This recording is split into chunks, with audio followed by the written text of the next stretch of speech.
Friends, எல்லாருக்கும் வணக்கம். இன்றைக்கி நம்ம எல்லாருக்குமே ரொம்ப பிடிச்ச கல்யாண வீட்டு வத்த குழம்பு எப்படி பண்ணுறது அப்படிங்கிறதான் பார்க்க போகிறோம். நல்லா கமன்னு ஃப்ரெஷ்ஷான மசாலா அரைச்சி இந்த வத்த குழம்பு நம்ம இன்றைக்கி பண்ண போகிறோம். இதில் தேங்காய் சேர்க்காததுனால ஒரு வாரம் வர கூட இதை நம்ம ஃப்ரிட்ஜில் ஸ்டோர் பண்ணி வைக்கலாம், கெட்டு போகாது. வாங்க இப்போ எப்படி பண்ணுறதுன்னு பார்க்கலாம். முதல்ல வத்த குழம்புக்கு தேவையான ஸ்பெஷல் மசாலாவை வறுத்து பவுட்ரு பண்ணலாம். அதுக்காக ஒரு கடாயில் 1 டீஸ்பூன் கடலைப்பருப்பு போட்டுக்கோங்க. கூடவே 1 டீஸ்பூன் உளுந்து, 2 டீஸ்பூன் தனியா,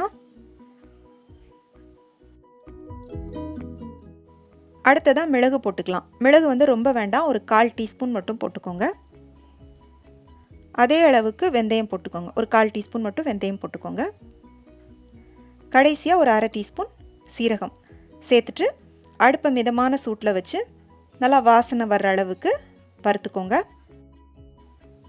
இந்த வத்த குழம்பு நான் இன்றைக்கி குழம்பு மிளகாய் தூள் போட்டு பண்ண போகிறேன். அதிலே நமக்கு தேவையான காரம் இருக்கும். அதனால் இந்த வறுத்து அரைக்கிற மசாலாவில் நான் வரமிளகாய் சேர்க்கலை. இந்த மசாலாவை பார்த்திங்கன்னா குழம்புல நான் கடைசியாக தான் சேர்க்க போகிறேன். இப்போ நல்லா வறுத்தாச்சு. வறுத்ததுக்கப்புறமா அதை ஆற விட்டுட்டு ஒரு மிக்சி ஜாருக்கு மாற்றிட்டு இந்த மாதிரி நல்லா ஃபைன் பவுடராக அரைச்சி எடுத்துக்கோங்க. கொரப்பே இல்லாமல் இந்த மாதிரி அரைச்சி எடுத்து தனியாக வச்சுக்கோங்க. இப்போ நம்ம குழம்பு பண்ண ஆரம்பிக்கலாம். அதுக்காக கடாயில் 1 டீஸ்பூன் எண்ணெய் ஊற்றிருக்கேன். எண்ணெய் நல்லா சூடானதும் அதில் கொஞ்சமாக சுண்டவத்தலை போட்டு வறுத்தெடுத்து முதல்ல தனியாக வச்சுக்கலாம்.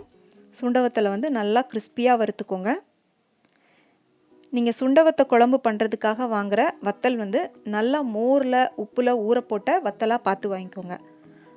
அப்போ தான் அதில் கசப்புத்தன்மை கம்மியாக இருக்கும். குழந்தைங்க கூட வேஸ்ட் பண்ணாமல் அதை எடுத்து சாப்பிடுவாங்க. பாருங்கள், இந்த மாதிரி நல்லா கிறிஸ்பியாக வறுத்தெடுத்து தனியாக வச்சுக்கோங்க. இப்போ கடாயில் இருக்கிற மீதி எண்ணெயோட நான் எக்ஸ்ட்ரா இன்னும் கொஞ்சம் நல்லெண்ணெய் ஊற்றிருக்கேன். வத்த குழம்பு நல்லெண்ணெயில் பண்ணால் தான் அதோட மணமும் டேஸ்ட்டும் நல்லாயிருக்கும். அதே மாதிரி எண்ணெய் கொஞ்சம் தாராளமாக ஊற்றிக்கோங்க. நான் கிட்டத்தட்ட 4 டேபிள் ஸ்பூன் எண்ணெய் ஊற்றிருக்கேன். எண்ணெய் நல்லா சூடானதும் 1 டீஸ்பூன் கடுகு உளுந்து, கூடவே கொஞ்சமாக வெந்தயம் போட்டுக்கோங்க. கடுகு நல்லா வெடித்து வந்ததும் ஒரு 20லேருந்து 25 சின்ன வெங்காயத்தை நல்லா பொடியாக கட் பண்ணி போட்டுக்கோங்க. கூடவே ஒரு 20லேருந்து 25 பூண்டு பல் தோல் உரிச்சிட்டு போட்டுக்கோங்க. சும்மா முழுசாகவே போட்டுக்கோங்க. போட்டுட்டு நல்லா வதக்கி விட்டுக்கோங்க. பூண்டு ஜாஸ்தி வேண்டாம் அப்படின்னு நினச்சிங்கன்னா ஒரு 5-6 பல் பூண்டு மட்டும் போட்டுக்கோங்க. இப்போ இதோட கொஞ்சமாக கருவேப்பிலை போட்டுட்டு நல்லா வதக்கி விட்டுக்கோங்க. வெங்காயத்தை நீங்கள் எவ்வளோ தூரம் நல்லா வதக்குறீங்களோ அந்த அளவுக்கு உங்கள் வத்த குழம்போட டேஸ்ட் நல்லாயிருக்கும். பாருங்கள், இந்த மாதிரி நல்லா வெங்காயத்தை வதக்கிக்கோங்க. இப்போ இதோட நம்ம தக்காளி சேர்த்துக்கலாம். தக்காளி இதுக்கு ரொம்ப சேர்க்க வேண்டாம். கொஞ்சம் மீடியம் சைஸ் தக்காளி, ஒரு தக்காளியை நல்லா மிக்சியில் அரைச்சிட்டு இதோட சேர்த்துக்கோங்க. தக்காளி சேர்த்துட்டு திரும்பவும் நல்லா வதக்கி விட்டுக்கோங்க. இந்த தக்காளியோட பச்சை வாசனை மாதிரி நல்லா வதங்கணும். தக்காளி அந்த அளவுக்கு நல்லா வதக்கிக்கோங்க.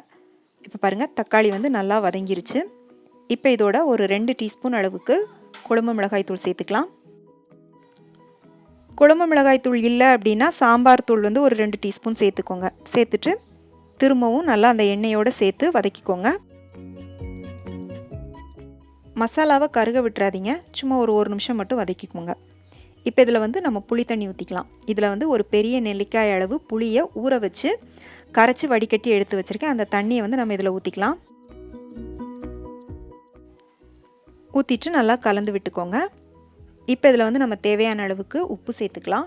உப்பு சேர்க்கும் போது ரொம்ப கவனமாக சேர்த்துக்கோங்க. நீங்கள் மோரில் உப்பில் ஊற வச்ச சுண்டவத்தல் சேர்த்திங்க அப்படின்னா உப்பு கொஞ்சம் கம்மியாக போட்டுக்கோங்க. உப்பு சேர்த்துட்டு நல்லா கலந்து விட்டுட்டு இந்த புளியோட பச்சை வாசனை போகிற வரை கொஞ்சம் நல்லா கொதிக்க விட்டுக்கோங்க. இப்போ நல்லா கொதித்து அந்த புளியோட பச்சை வாசனைலாம் நல்லா மாறிடுச்சு. இந்த ஸ்டேஜில் நம்ம வறுத்து பவுட்ரு பண்ணி வச்ச மசாலாவை இதில் போட்டுக்கலாம். மசாலாவை போட்டுட்டு திரும்பவும் நல்லா கலந்து விட்டுக்கோங்க. நீங்கள் இந்த மசாலா போட்டு கலந்ததுமே பார்த்தீங்கன்னா குழம்பு உங்களுக்கு கொஞ்சம் நல்லா திக்காகி வரும். இந்த நேரத்தில் உங்களுக்கு குழம்புக்கு எவ்வளோ தண்ணி வேணுமோ அந்த அளவுக்கு தண்ணி ஊற்றிக்கோங்க. நான் கிட்டத்தட்ட ஒரு 3/4 கிளாஸ் அளவுக்கு எக்ஸ்ட்ரா தண்ணி ஊற்றிருக்கேன்.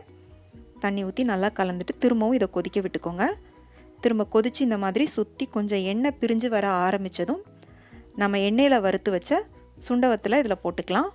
போட்டுட்டு நல்லா கலந்துட்டு அடுப்பை சிம்முக்கு மாற்றிட்டு ஒரு 10 நிமிஷம் அப்படியே சிம்மில் வச்சு இதை கொதிக்க விட்டீங்க அப்படின்னா உங்களுக்கு வந்து அப்படியே குழம்புக்கு மேலே எண்ணெய் தனியாக பிரிஞ்சு வரும் பாருங்கள்.